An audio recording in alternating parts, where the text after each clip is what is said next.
je suis bien content de faire un mixte COG Vue. J'aime bien le jeu. J'ai fait déjà plein de comptes chez eux. Alors bon, c'est un peu la première maison. Comme ça, tu fais de ouais, voilà. Et parce que nous, on a fait de l'Android avant même que le TOG existe. Exactement. Ouais, c'est ça. Exactement. Non, mais septembre. Ouais, voilà. Donc je suis super content d'être là. Et ce soir, je vais vous parler d'une feature qui m'a fait un peu halluciner, c'est l'authentification Google. C'est-à-dire qu'on peut... il y a quand même une problématique principale sur Android qui est de savoir comment on identifie notre utilisateur et qu'est-ce que ça veut dire donner un identifiant à un utilisateur. Est-ce qu'on identifie sa device? Est-ce qu'on identifie comment on l'identifie? Enfin voilà. Donc il y avait les UID qui étaient là pour nous aider à faire ça. Et je pense que là, on a passé un nouveau step. Et on va s'appuyer en fait sur le fait que tout utilisateur d'Android a forcément un compte Google et que ce compte Google en fait est un compte Google+. Et Google va nous permettre de récupérer cet identifiant pour authentifier notre utilisateur réellement. Et donc, on n'a plus besoin d'avoir des processus compliqués pour rechercher l'identité d'un utilisateur. Donc ça, c'est un truc qui je trouve merveilleux. Donc avant de passer à ça, une page de promo. Donc moi, je suis Mathias Segui et je fais des formations Android. Donc j'ai la formation niveau 1 sur 3 jours où vous récupérez de quoi faire vraiment une application. La formation complète, derrière, on va parler d'architecture, d'Android 4 et des librairies. Donc 3 jours plus 2. C'est assez intense. Et après, j'ai monté une formation Android 4+, où là, on parle que d'Android 4+, et toutes les nouvelles features. Et ça, c'est 3 jours. Donc voilà, ça c'est des trucs qui peuvent être pris en place au lieu d'aller à Eclipse, quoi, par exemple, vous pouvez aller faire un petit tour sur Android. Voilà, c'est un choix. Pour faire les deux. Faire les deux si vous avez des objectifs complètement faramineux. Voilà. Cette conférence s'appuie sur une conférence qui a été faite cette année-là au Google I.O. par Western et Lee Denison. C'est une super conférence et surtout c'est les mecs qui l'ont mis en place derrière chez Google, donc voilà, merci à eux. Sur cette conférence, je vous ai fait une application aussi.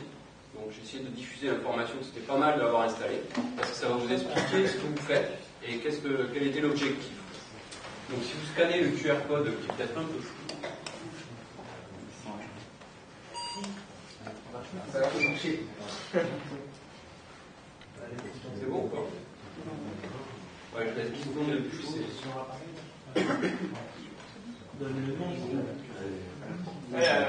Après, il y a le slide à la fin, de toute façon là.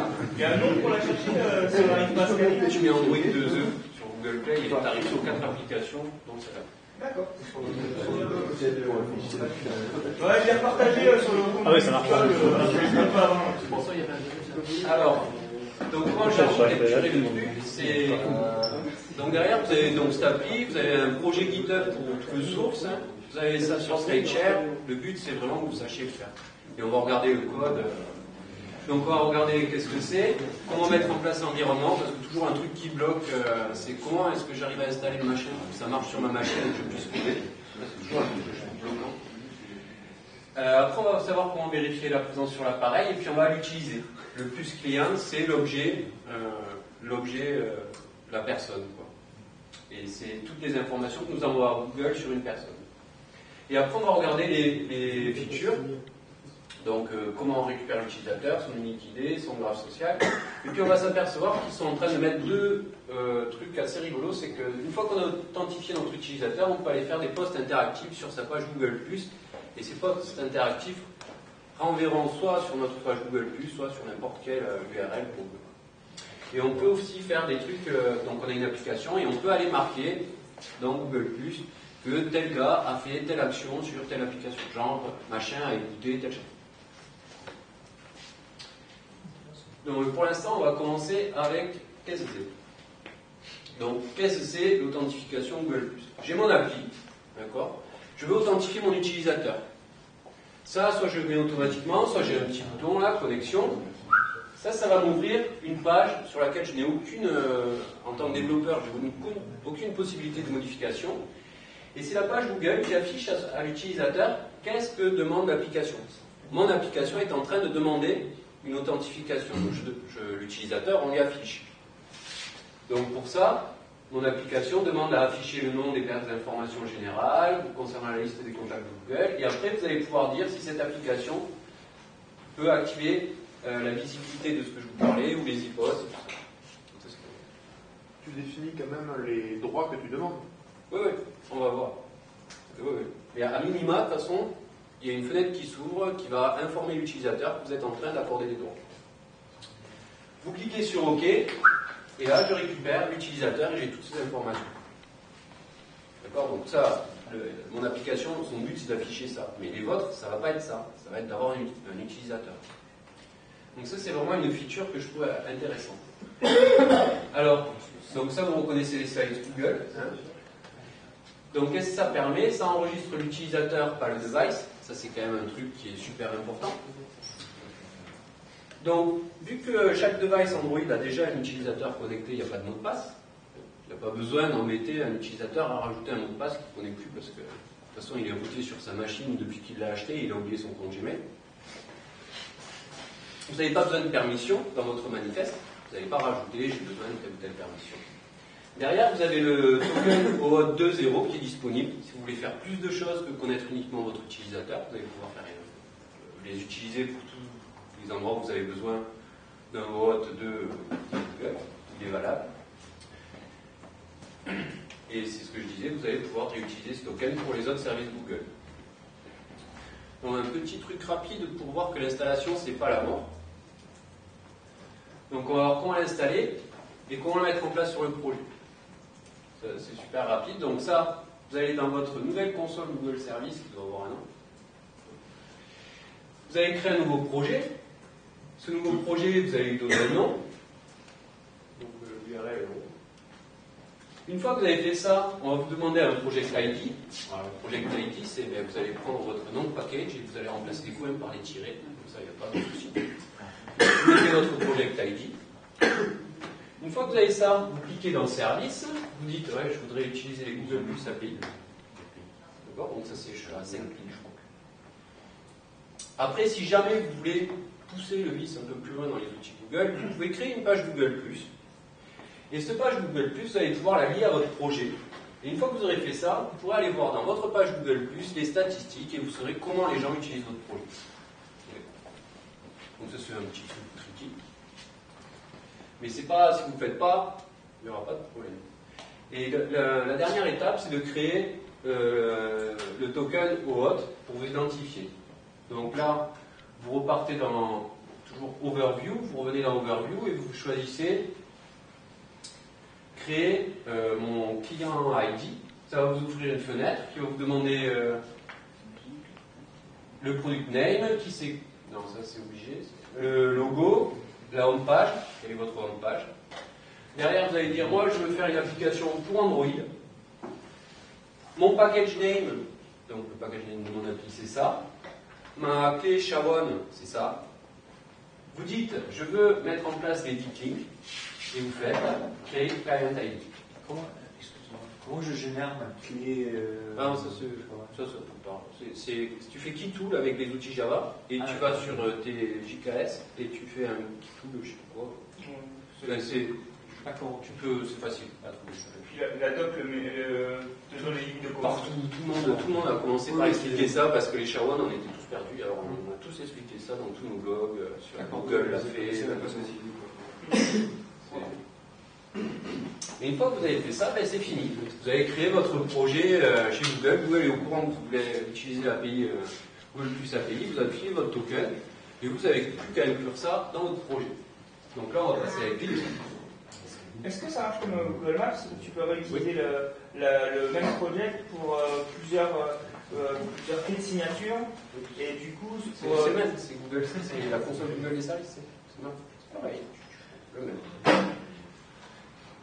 Donc, vous derrière, la première chose que vous allez faire dans Eclipse, c'est que vous allez importer le projet Google Play Service. D'accord? Donc, vous le trouvez dans votre... là, vous avez installé Android. Dedans, vous avez un lead project, Google Play Service Lib. Vous l'importez dans Eclipse. Donc, ça, c'est la première étape. Deuxième étape, vous allez récupérer ce projet-là dans votre projet à vous et dire que le projet Google Service, en fait, c'est un projet que vous allez utiliser comme une librairie. Donc ça, c'est BuildPass. Donc vous allez cliquer sur l'onglet Android, vous faites Add. Vous allez choisir dans la liste Google Play Service libre. Ça va s'en rajouter là. Vous allez faire OK. Et vous allez pouvoir utiliser l'API. Ça y est, c'est démystifié, on l'a installé sur la bécane, Google est au courant, je peux aller coder. Donc c'est bon, vraiment c'est pas mal. Première question quand même qu'on va se poser, c'est ok, les Google Play Services, j'aurais pu faire une aparté pour dire ils ont été sortis, tout ça de la branche Google, parce que ça va nous permettre de les avoir sur tous les devices tout le temps, mais je ne vais pas le faire. Mais quand même, s'ils ne sont pas là, comment je peux voir? Parce que s'ils ne sont pas là, si les Google Play Services ne sont pas sur le device sur lequel va s'exécuter mon application, ça plante, et ça va planter salement. Donc la première chose qu'on va faire, c'est on va faire une classe de Launcher Activity qui, avant de lancer n'importe quelle activité de notre application, va vérifier la présence des Google Services. Donc pour ça, c'est assez simple. Hein. J'ai ma Launcher Activity, dans son create, je fais Google Play Service Util, is Google Play Service available. Okay. Soit ça l'est, ok, success. Non, si c'est pas success, donc ça il est pas. Je l'ai pas. Donc je me dis, ben vas-y Google, affiche la fenêtre d'erreur par défaut que tu as, parce que moi je ne vais pas la coder pour toi. Et donc je lui file le statu code, le 10, activity-reduce. Donc ça on verra ça plus tard. Et je lui demande d'afficher la fenêtre de dialogue. Donc là, ces paramètres-là, ils vont me permettre moi de récupérer la réponse qui a été faite par l'utilisateur à cette fenêtre de dialogue dans mon activity-result. Ça permet à l'utilisateur d'aller télécharger sur Google Play. Mais s'il ne veut pas, il ne veut pas. Donc dans mon activity result, ben, je regarde si mon code est bon, si mon résultat est OK, et si c'est bon, ben, je vais lancer l'application qui est le point d'entrée, l'activité qui est le point d'entrée de mon application. D'accord ? Oui. Donc ça c'est la première chose à vérifier si on utilise des trucs de chez Google Play Service, hein, c'est que ça y soit. Donc maintenant, on va passer sur vraiment l'objet authentification, celui dont j'étais là pour parler. Donc ce mec, c'est le plus client. Donc on va voir comment mettre l'authentification en place. On va voir qu'on peut la mettre de manière magique, sans que jamais l'utilisateur s'en aperçoive, sauf le premier lancement. On va voir qu'on peut aussi le faire manuellement, mais ça entraîne des complications de code minimes.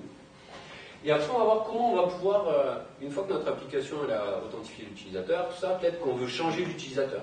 Qu'on veut permettre à notre utilisateur de révoquer ses droits, parce qu'il a filé trop de droits à notre application et qu'il n'en peut plus. Donc on verra ça. Et après on regardera l'architecture et les cycles de vie. Donc comment ça marche? Donc vous arrivez, vous voulez mettre en place l'authentification de votre utilisateur, d'accord?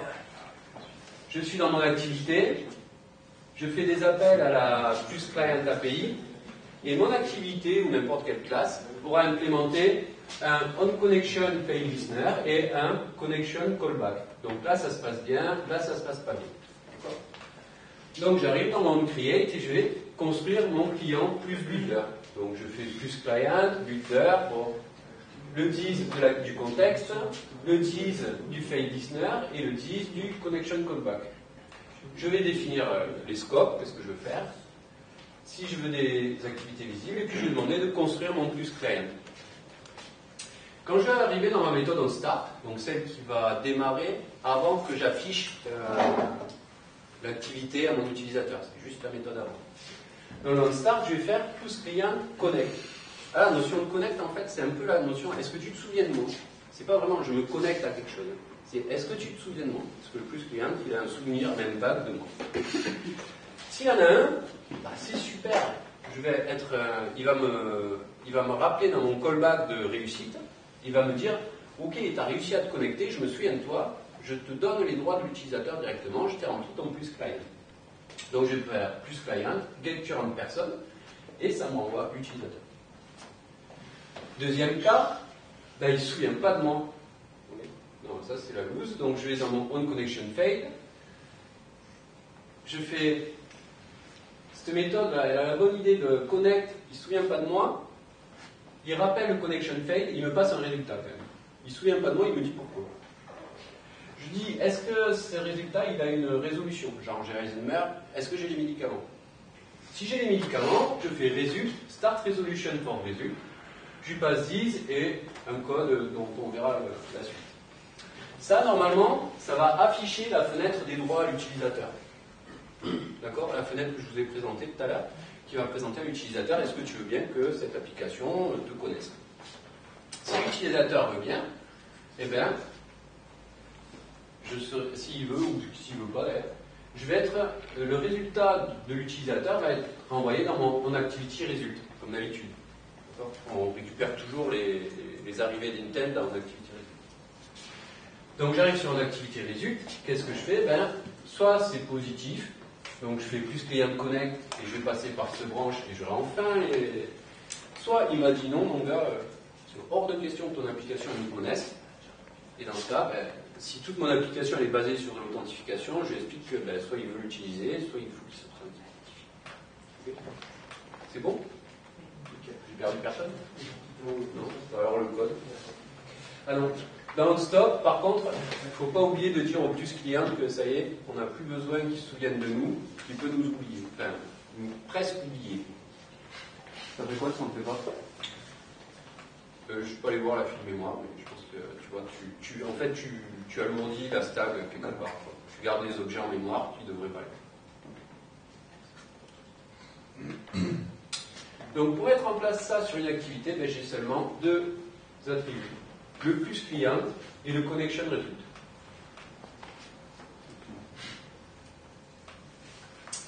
Mon plus client, au début, là, dans mon create, je vais le construire.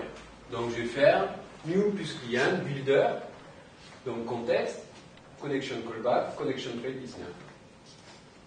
Et derrière, je vais lui donner un scope, une visibilité pour les activités. Donc là, vous en avez plein, il y a plein de trucs possibles. Vous avez la add activity, qui est l'activité par défaut, mais vous avez la comment activity, qui est pour les gars qui veulent faire des commentaires sur des livres ou des trucs comme ça dans des blogs. Vous avez la discover activity, le mec qui est dans un magasin de disques qui vient de découvrir un nouveau disque. Enfin voilà, vous avez toutes ces activités que vous pouvez mettre en place. Ces activités sont importantes après quand vous allez vouloir faire des applications moments, des moments d'application. Mais pour l'instant, pour nous, on ne comprend pas. C'est quoi une activité au sens global? Ça, c'est des trucs, c'est des vraies activités au sens français, quoi. J'ai une activité. Non, mais j'ai une activité, c'est le golf. J'ai une activité, c'est au sens. C'est ce qui sera publié sur Google Plus, c'est ça? Ouais, non, on y reviendra. C'est pas des droits. Non, c'est pas des droits. C'est qu'est-ce que fait ton application. Qu'est-ce que tu vas faire à ton plus client. Pourquoi tu l'as construit? Après, on va définir des scopes. Donc, le seul scope dont vous avez vraiment besoin, en fait, c'est le login. C'est celui-là dont on a besoin pour l'authentification. Mais on peut en rajouter d'autres. On peut faire plus profile. Ça va demander, dans la page qui s'affiche à l'utilisateur, ça nous permet d'avoir les droits pour aller visiter le profil de l'utilisateur. La PP Stage, je ne sais plus ce que c'est du tout. Et Game, c'est tout ce qui est les Google Play Games, les nouvelles API qu'ils ont mis en place pour faire les jeux, et vous en avez d'autres des scopes. Et une fois que vous avez fait ça, vous faites build. Au niveau des scopes, il est possible de dire pourquoi on a besoin de ce scope? Non. Ah ouais, il n'y a pas une place de commentaire pour dire. Non. Ouais. Et l'utilisateur, il n'a pas le. En fait, je trouve que c'est ce qui manque à chaque fois qu'on demande une liste de droits comme ça. Ouais, et on ne peut pas dire c'est là je veux pas, c'est là je veux, c'est là je veux voilà. pas. Ouais. Et même de manière après par la programmation, ce serait même hyper facile de dire est-ce que finalement j'ai juste droit là, je fais ça, ou je le fais pas. Il faut, dans les applications, il serait bien d'avoir une liste de droits. Ça touche rien. Et je suis assez d'accord. Qu'on trouve obligatoire et une autre qu'on pourrait trouver optionnelle. Ouais. Mais bon, après derrière, en code, c'est l'enfer. Un if, j'ai eu la permission, if, j'ai pas eu le droit à la permission. Ouais, mais des fois, genre, if, il m'a pas filé la connexion, machin. Et ça dépend, ça dépend effectivement de. Ça peut être chaud. Mais ça va un peu plus loin parce que moi, de ce que je comprends, enfin, je suis pas développeur Android, mais de ce que je comprends, après l'operating system, il vérifie que ton appli elle a eu la permission ou pas. Oui. Donc, du coup, si tu demandes une permission optionnelle, enfin. Si tu fais le if, j'ai eu la permission, je sais pas, j'ai l'impression que ça ça complexifie au niveau de l'operating system. Là, en l'occurrence, par exemple, le plus profile, si finalement on n'a pas eu droit, on ne peut pas aller voir l'âge du type, je sais pas. Dans ce cas-là, c'est pas lié au système, là, c'est vraiment. Là, c'est une lib qui est autonome du système. Ouais, c'est pas ça. Ça, c'est vraiment. Même le système, enfin, de manière plus globale. Ouais. En plus, je suis d'accord avec ta récrimination. Ce truc-là, ça vous embête pas.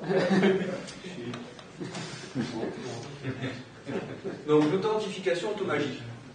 Donc c'est-à-dire l'utilisateur il ne va même pas s'apercevoir qu'à chaque fois qu'on rentre dans l'application, on est en train de se reconnecter à son profil. On se le fait une seule fois, et une fois que c'est fait, on va s'en souvenir à vie, pour tout le temps où l'application sera installée sur la machine. Donc ça, c'est première connexion, j'affiche le truc. Est-ce que telle application j'ai les droits, nanana, ok, j'ai les droits. Et les connexions suivantes, il n'y a plus la fenêtre au milieu. Je m'en souviens. D'accord ? Donc ça, pour les utilisateurs, ça peut être quand même ultra précieux. C'est quand même assez chiant d'avoir une application où on se reconnecte à chaque fois. Donc c'est bien qu'elle s'en souvienne. C'est quand même obligé d'appuyer sur le bouton.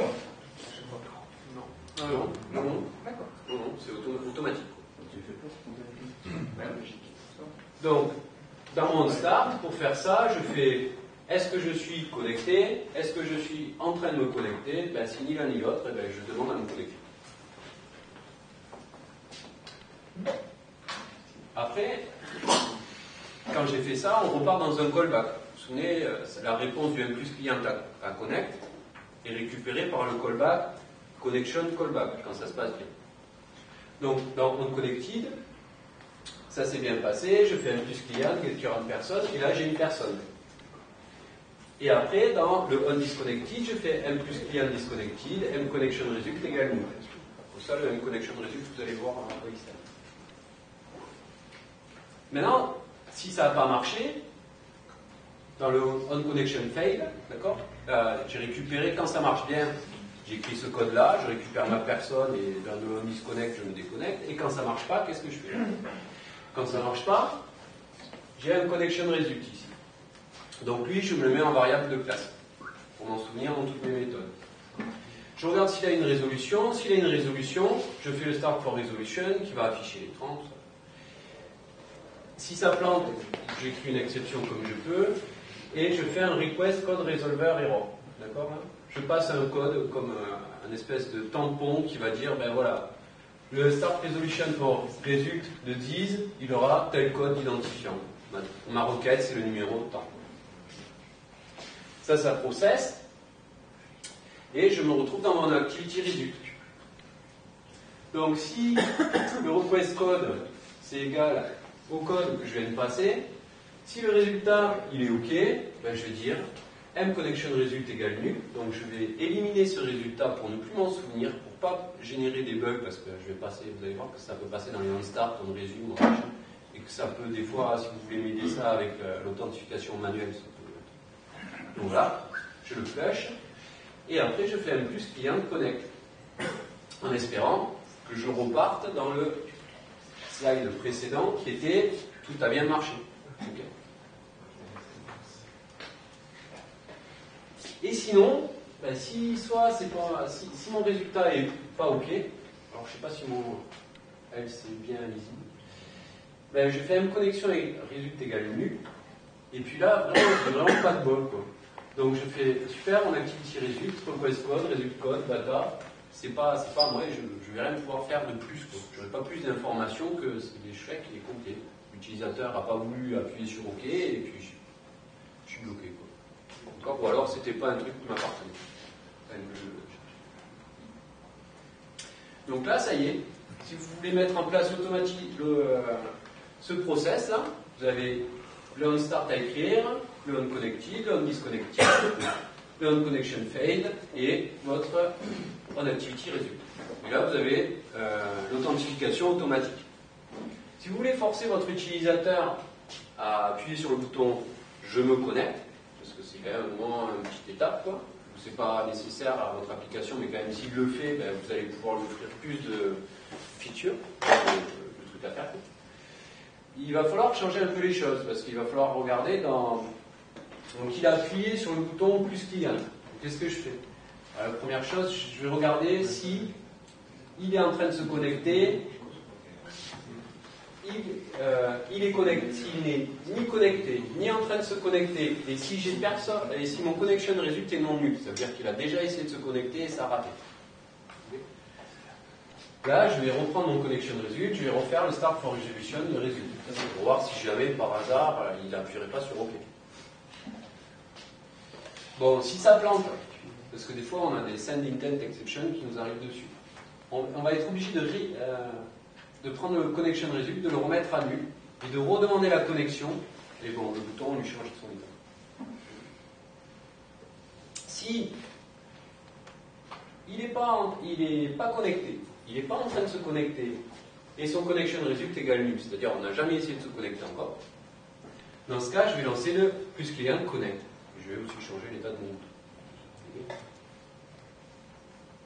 Et ça, dans mon connection fail, du coup, je vais regarder si c'est une connexion demandée par le client. Et si la connexion, elle n'est pas demandée par, si elle n'est pas demandée par le client, je lui affecte le résultat, sinon je reviens à la slide de slider.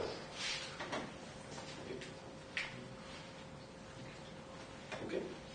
Parce que si je garde le résultat si c'est automatique, si c'est pas automatique, je le jette. Ça y est. Alors, une fois qu'on avait vu ça, on va se demander c'est quoi la révocation. Donc, vous avez 3 méthodes pour vous qui vont pouvoir vous aider à faire ça. C'est disconnect.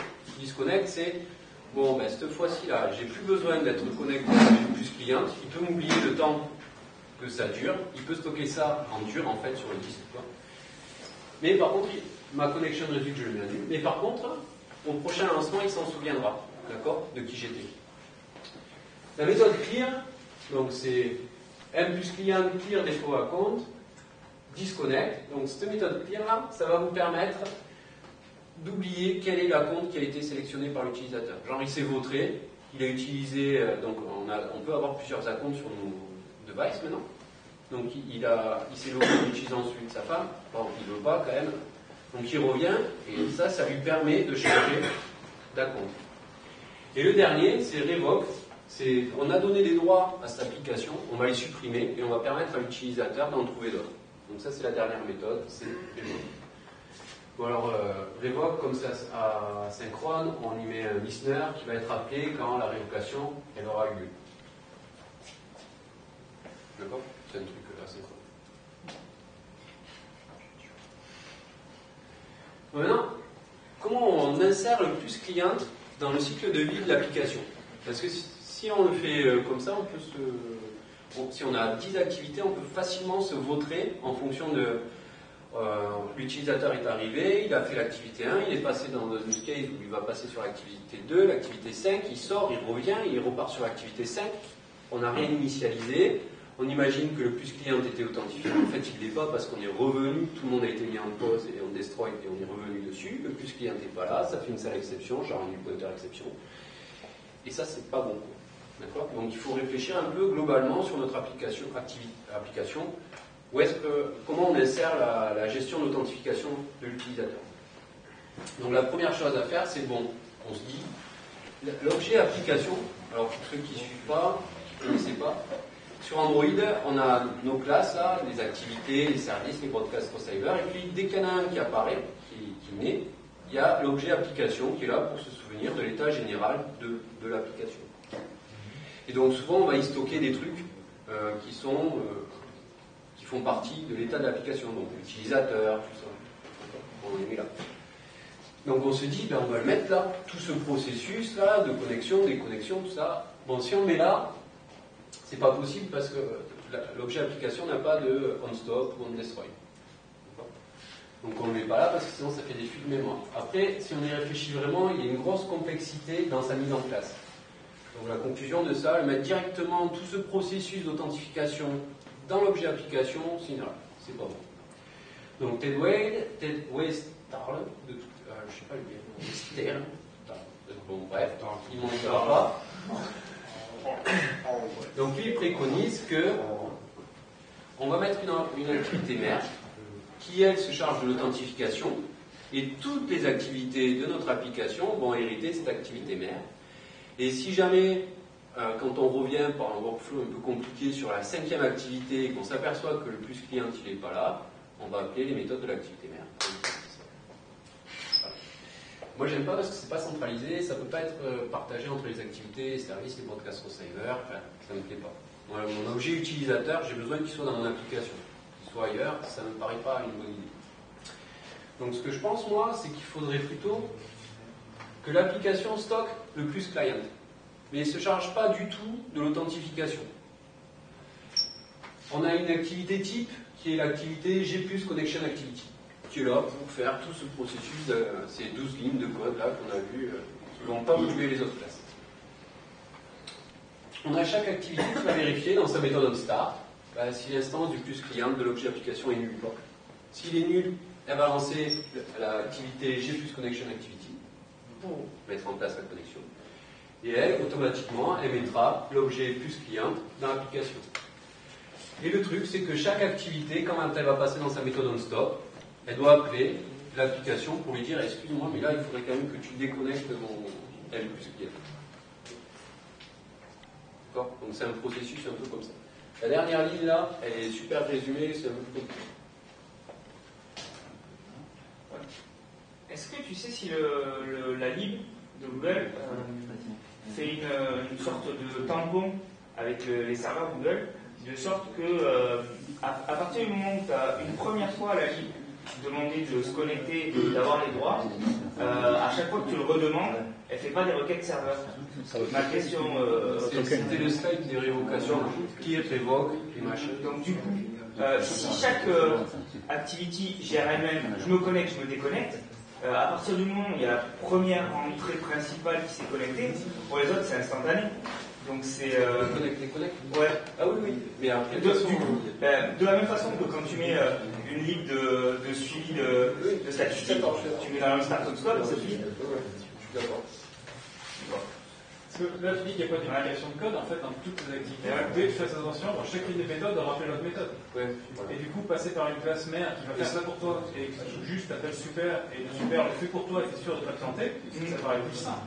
Ouais. Oui, non, je suis d'accord. Je suis d'accord avec une classe mère, mais je veux pas que ma classe mère, elle fasse tout le temps. Tu vois, ça me paraît... À la limite, qu'elle délègue à un autre objet qui fait le boulot, mais le principe de la classe mère, ça permet quand même de garantir que toutes ces activités vont avoir le bon comportement. Si tu mets un collègue dans une des activités, t'es blessé. Surtout, le risque... Je suis d'accord. Le risque de faire l'application, c'est aussi que... L'objet application, il faut prendre ton plus client. Il ne faut pas le faire dedans. Il ne faut pas faire le temps dedans. Par contre, il faut que lui, il le stoppe. Sinon, si tu veux avoir un service, il ne va pas pouvoir y accéder. Au on-stop, quand on start le on-stop de ton service aussi, ça marche aussi. Oui, non. Mais ça veut dire que tu vas refaire pareil dans tes services, tu vas refaire, tu vois. C'est bien d'avoir un seul truc qui fait, et puis tu stops, et tu utilises la classe mère sur le start et le stop pour voir si...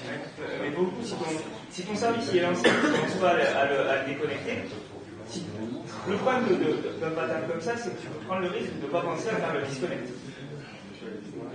Sur ton service...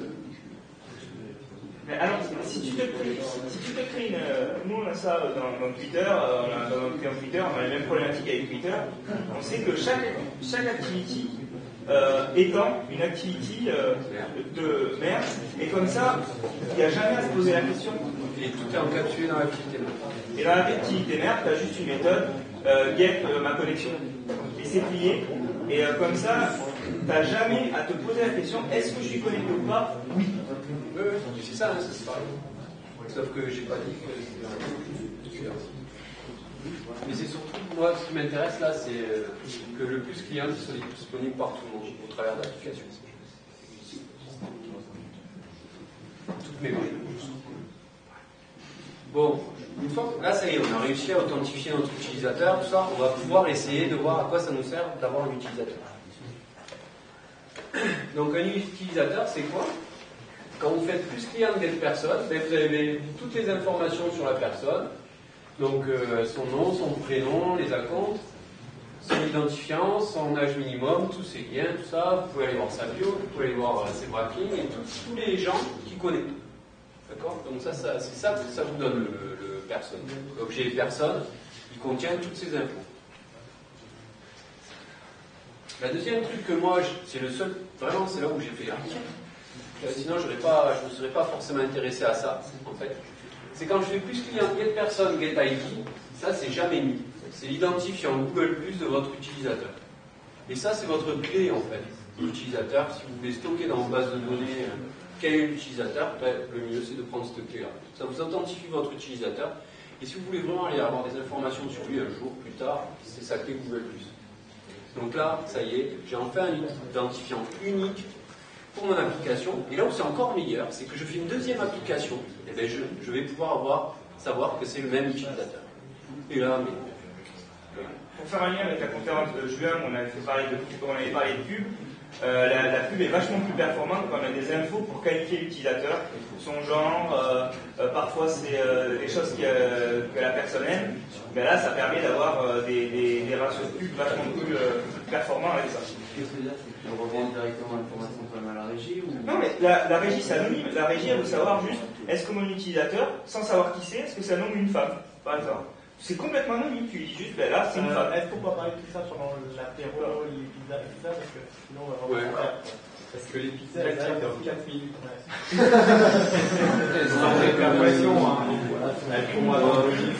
On va authentifier nos mecs, tu vas voir là.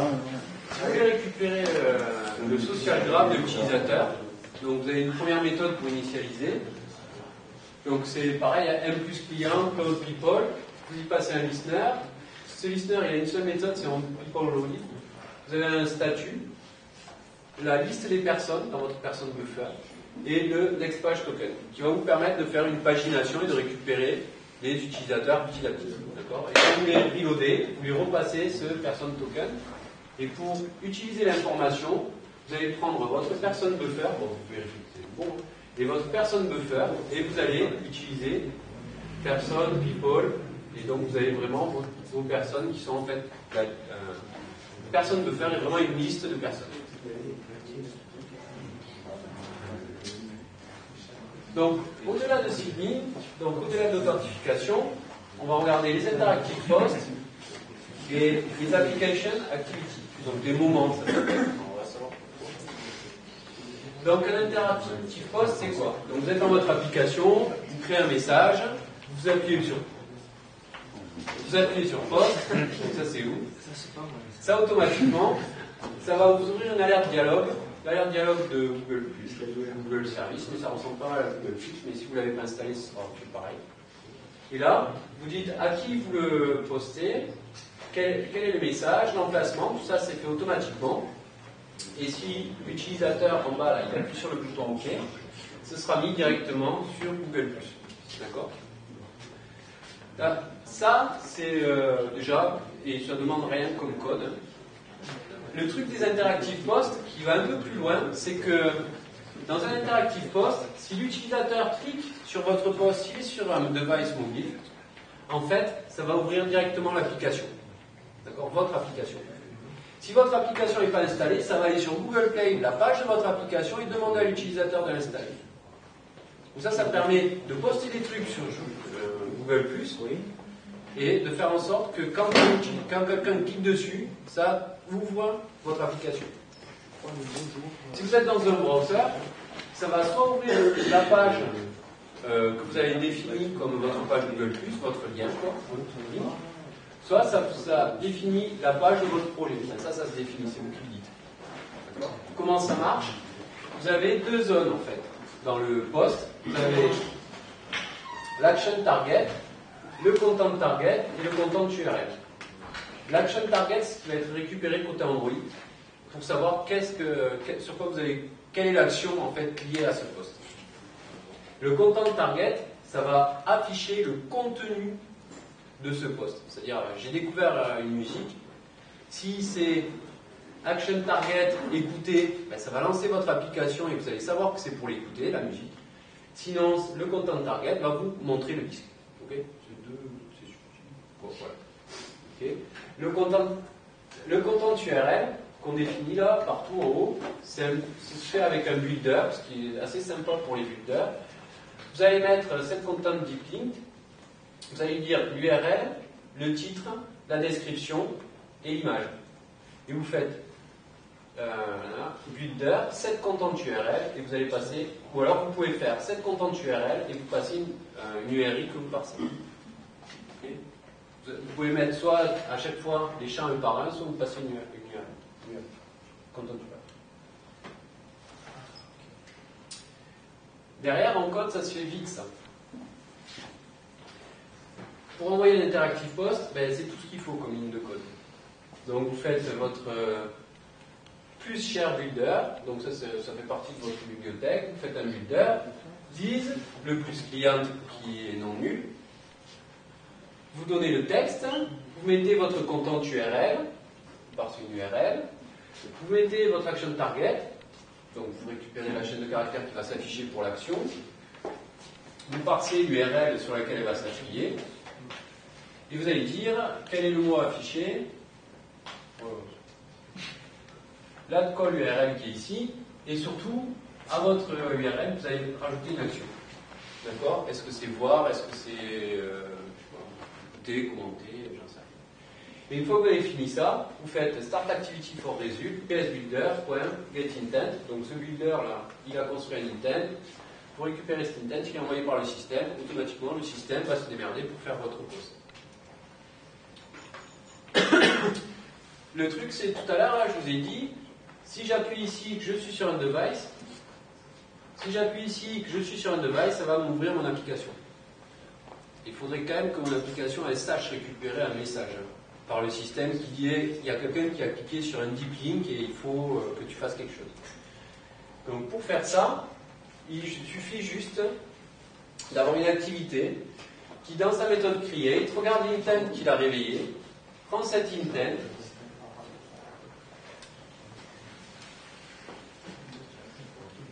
donc commence par prendre le deep link qu'on lui a passé, si jamais il y en a un, prend le target intent, en crée un, excusez-moi. Donc ouais, l'activité qui doit être réveillée, elle commence par faire un seul truc parce qu'elle est réveillée que par les deep intent. Elle prend l'intent, elle dit je veux récupérer le link ID profond de cet intent et je veux le parser pour que ça me donne une URI compréhensible. D'accord? Moi j'ai une target, c'est quelle est l'activité que je vais lancer en fonction de l'intent que j'ai reçu. Je regarde si mon deep link il est hiérarchical, il a un pass qui commence par user. C'est ce que j'ai écrit tout à l'heure dans mon URI là. D'accord? User / il y avait un point d'interrogation si ou action égale si. La deuxième chose que je vais regarder, c'est si mon deep link il a une query paramètre qui est action. S'il l'a, je regarde si elle contient si, donc si ça correspond bien à ce que j'ai envoyé moi en fait. Je récupère le contexte de mon deep link. Et une fois que j'ai le contexte de mon deep link, ben, je peux rajouter dans ma target des extras, et après ma target, je vais lui dire quelle est la classe, quelle est l'activité qu'il doit lancer. Est-ce que l'activité de musique, de commentaires, de machin. Une fois que je sais ça, ben, j'ai plus qu'à lancer mon activité. Et à mourir. C'est vrai, parce qu'une fois que tu as fait ton boulot, tu meurs. C'est le monde informatique. Ça. Ou alors tu fais une fuite de mémoire. Je préfère mourir. Et pour que ça marche, il faut que dans notre manifeste, on ait déclaré cette activité comme écoutant des intents qui sont du type comme Google Android app+, view deep link, avec un schéma qui correspond au VND Google Deep Link. Et bon, le name, les catégories là, c'est défaut et bon, ça va. Le deuxième truc qui est étonnant, c'est les applications Activity. Alors là, vous ne verrez pas mon application le faire parce que j'ai essayé de le faire pendant une journée. Puis au bout d'une journée, je me suis dit, t'as plus de temps, Mathias, parce qu'il va falloir dépenser, t'as encore plein de trucs à faire. Donc j'ai fait. Donc l'idée, c'est, vous avez une activité et vous voulez dire que cette activité, une application, et vous voulez dire que cette application a des activités avec un utilisateur. D'accord? Donc ça, c'est. Shazam, peut-être, je suis là-dessus. Et donc Shazam, elle peut poster sur votre flux Google+, qu'est-ce qu'elle a fait. Donc il vient de découvrir Feeling Blue, de l'utilisateur, Discover Random. Okay. D'accord? Et ça, c'est l'application qui est capable d'aller poster dans Google+, les interactions que vous avez eues avec, genre, c'est j'ai couru 20 km, j'ai écouté telle musique, je suis rentré dans telle maison, je sais pas, ça rien. Donc pour ça, normalement, c'est assez facile. On a une méthode, une seule méthode. Côté Android, en fait, c'est pas là où c'est le problème. Donc pour ça, vous avez une target qui est grosso modo, qu'est-ce que je veux faire? Donc c'est identifiant, un texte, une description, un thumbnail, un type, et vous dites build, et vous avez une target. D'accord? Vous allez construire votre moment. Pour construire votre moment, vous allez faire New Moment Builder, le type, la target que vous venez de construire, et vous faites build. Et une fois que vous avez fait ça, vous faites M plus client, write moment, et vous passez le moment que vous avez construit. Alors le truc qui est chaud ici, c'est d'arriver à comprendre qu'est-ce que c'est un comment activity dans un schema.google.com avec un http schema.org.command, qu'il faut que tout ça ce soit valable avec des scopes que vous avez mis en début. Et c'est des trucs, alors tel scope command, il doit faire tel truc avec tel machin sur tel serveur, donc voilà, ça n'a jamais marché. Moi je l'ai fait avec une commande, et puis j'ai dit bon tant pis, de toute façon je m'en fous, je n'ai pas une application qui fait un truc particulier. Je ne suis pas en train de découvrir quelque chose, je ne suis pas en train d'écouter de la musique, je suis en train de faire du tout. Ah, activity du tout. Voilà. Donc, le vrai moment, c'est pas évident. Il n'y a pas de retour fonction ni d'exception, ça ne marche pas, tout le monde s'en fout. C'est une nouvelle fonctionnalité que je trouve un peu en mode bêta, c'est une vraie question. Quoi. Alors le debug se fait par ADBShell, setproc, logtag, Google+, plateforme, Verbot, une habitude avec des debug. C'est une fonction préhistorique pour moi, vu les listeners et les callbacks qu'on a. Ça me paraît vraiment bizarre qu'une fonction échoue ou pas sans qu'on soit prévenu. Mais je trouve l'idée très bonne. Et je pense que si je passais plus d'une journée, quoi, genre peut-être 3 jours, j'arriverai à faire quelque chose. Et 3 jours, je ne les ai pas. Donc, voilà. Si vous savez le faire, si vous voulez, vous pouvez... Je vais vous dire ce que vous pouvez faire. Un pull request. Un pull request. Voilà. Donc, signing avec Google+, c'est quand même un truc intelligent, smooth, parce que l'utilisateur, ça ne le fait pas chier. C'est vraiment tranquille pour l'utilisateur. C'est rassurant, c'est d'accord, c'est pas vraiment rassurant. Après, on va vous dire que ça spread votre application, donc ça va diffuser votre application viralement avec Google+. C'est pas faux, hein, parce que sur Facebook, il y a eu plein d'applications qui ont posté des moments, des trucs et des machins, et qui ont fait des success stories. Donc c'est la même image que Facebook avec des petites applis, quoi, c'est le même principe. On peut faire partie donc de la vie de son utilisateur, mais surtout ne soyez pas intrusif, pour rien, quoi. Vous n'allez pas essayer de brosser tous vos utilisateurs pour récupérer des données. Laissez ça, faire, laissez Google faire, et ça va faire mieux que nous. Nous, on aurait plutôt tendance à protéger nos utilisateurs. Alors, avec ce cours, ce qui est pas mal, c'est que vous avez un projet guide qui résume tout ça, qui vous permet d'avoir les 3 classes qui sont ici, parce que toute cette conf là, il n'y a que 4 classes, d'accord? Donc c'est vraiment, et puis c'est des petites classes, quoi. Oh non, ça va pas faire tout. Ouais, si, ça y est, c'est ouvert. Donc voilà, c'est des petites classes. Non, on va pas. Ah, bah, pas du coup.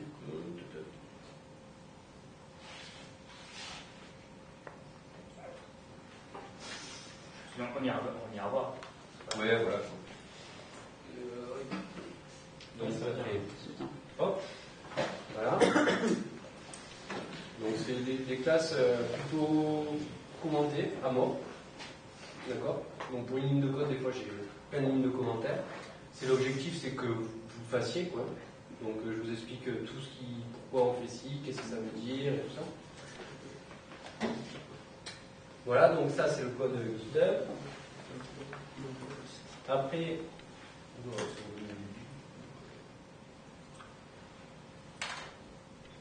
vous avez aussi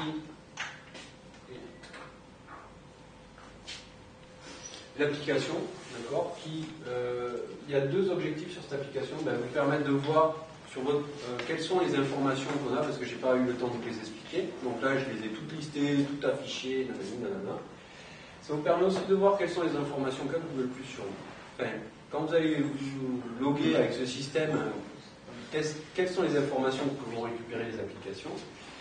Et puis si vous voulez voir les slides, ils sont sur Android 2E, FR, SlideShare, et puis vous trouverez ça sur mon site, ou vous pouvez aller directement sur SlideShare et chercher Android Build.